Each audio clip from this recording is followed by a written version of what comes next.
One question I've always wanted to ask professional athletes is, when do you know that it's time to retire? I find this all very fascinating because the path to retirement for every professional athlete is going to look different depending on how impactful you were within your sport. I absolutely think that you can make the argument that Chris Paul is the greatest floor raiser in NBA history. Every team that he has played for has gotten better, largely due to the contributions that he has made to the team. Even in the latter stages of his career, when he was in Phoenix and even San Antonio last season, he was still contributing to the point where the team was playing better with him on the floor. But now that he's back with the Clippers, he's become practically unplayable. He's getting DNPs, and that's the first time it's ever happened in his career. And I don't know if because of that, he's now like, yep, it's time for me to hang him up. But back to the topic of retirement, you have someone like Shaquille O'Neal, like Chris Paul, very good player for a very long time, but at the end, they're kind of just hanging on for dear life, and they're not really making the same impact as they were in their prime. Do you make that decision to retire before or after you realize that you have become a shell of your former self? If I ever was a professional athlete and I was at the level of someone like Chris Paul or Shaq, I think I would take the Aaron Donald route. Someone who is still in his prime. It could easily go and play at that level for another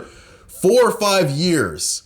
But I would retire just cause. I find it fascinating because if you do take the Aaron Donald route, you don't end up becoming Celtic Shaq. And yeah, Chris Paul's hanging him up after the season's over. It just still feels so surreal that Chris Paul's one of the last players of that generation to call it quits, man.